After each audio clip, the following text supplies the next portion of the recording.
Yeah, I felt that. I mean, I've never been so anxious. I've never been so emotionally invested. And I just could not imagine a future, Mike, where the status quo remained. I just couldn't.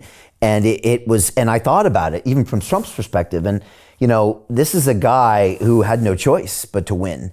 Although he wasn't playing it like that. But I agree, like he would have been, and so many other people would have been in prison for the rest of their lives. And I still had to pinch myself that it actually happened because it felt too good to be true. It felt like one of those movies where the good guys win in the end, and you're like, wow, is this actually going to happen? And it's a great thing, and I'm glad we celebrated it. I felt really good for many days, and that doesn't happen very often. But now I see the pushback, and I see the articles on the front page of the New York Times, Tulsi Gabbard, a favorite Russian asset. I was like, come on, I can't believe they're playing this again. Obviously Gates and the headlines, and it's just back to the same old games that still 40-50% of the American public doesn't know the game. And so I can see now the pushback, and now I can see what you said. It's still the title fight is happening. What can people do out there if they want to be aware of this, and how can they keep pushing this narrative forward? Obviously they voted, but is the best way to stay informed, to push these narratives on social, to call and write their congressmen and senators and hold these Republican members accountable? Because just because they're Republican doesn't mean they're on Team Trump. Just because Trump helped them get elected doesn't mean they're on Team Trump anymore, does it? The best thing you can do is get a premium account subscription on X. The fact is, it's something like $8 a month.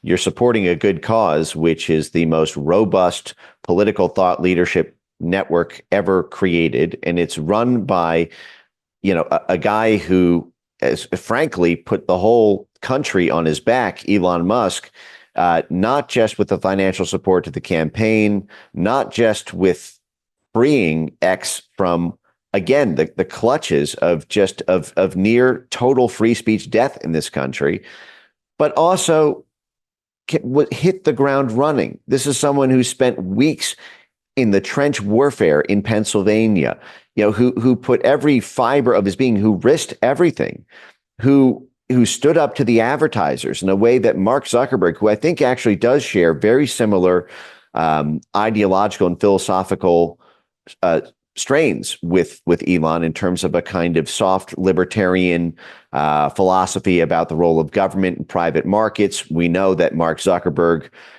felt incredibly pressured and coerced by the Biden administration, but did not have the chutzpah to be able to publicly challenge him for years. That is the Biden-Harris, to challenge the Biden-Harris White House. A guy who had talked about how censorship was bad in 2019, and then he got hit with an ad boycott that cost him $60 billion in market cap, and then he folded like a lawn chair. And when that happened to Elon, I vividly remember that interview that he did, the same one where he gave the double barrel middle fingers to the advertisers saying GFY.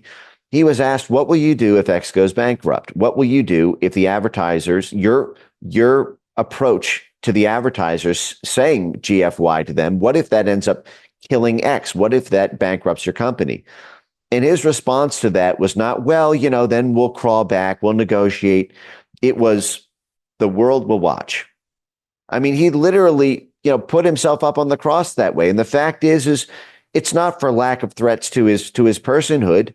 You've had 11 different government agencies under the Biden administration go after him personally, go after every portfolio company. You had the Justice Department, you had the FTC, you had the FCC, you had the SEC. Every death by 1,000 paper cuts they could do to Elon, they tried. And if Kamala had won that election, do you think Merrick Garland, who was comfortable putting Trump in prison for the rest of his life, would have any qualms about running that same operation against Elon Musk? There's no shame. There's no shame to these people. It's raw political power calculus, and they would have had the ability to get away with it. And who on the world stage would have stopped them? Keir Starmer's government in UK, it would have been the front page of Fleet Street that this is, in furtherance of democracy, that they've taken down probably the biggest guardian for free speech in the history of mankind at this point, Elon Musk. So, the fact is this was a team effort. The fact is there was an institutional last minute to the rescue that came in support of making our country great again. It was Elon Musk. It was Jeff Bezos. Jeff Bezos, who at the last minute sent a very, very powerful signal to all the other media owners that, you know what, we're actually going to renegotiate our posture about being totally supplicant to the blob. Actually, I seem to remember we call ourselves independent media. Maybe we shouldn't issue an endorsement this year. You had the support from Bill Ackman on the activist investor side. You had the support of David Sachs and Chamath from the Silicon Valley side. You have a new web of institutional hubs at the educational level here in the U.S. through Ron DeSantis and Greg Abbott and what they're doing in Florida and Texas.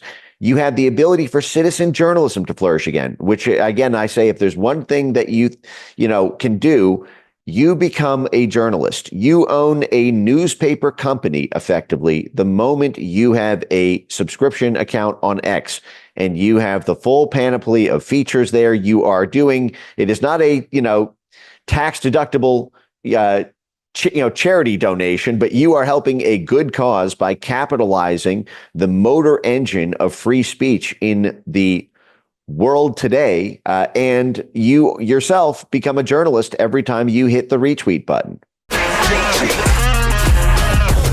Hey, I know investing in crypto is scary. It takes a real leap of faith because there are so many scams, rug pulls, and bad actors out there. It's a dangerous business, which is why 95% of people lose all their money.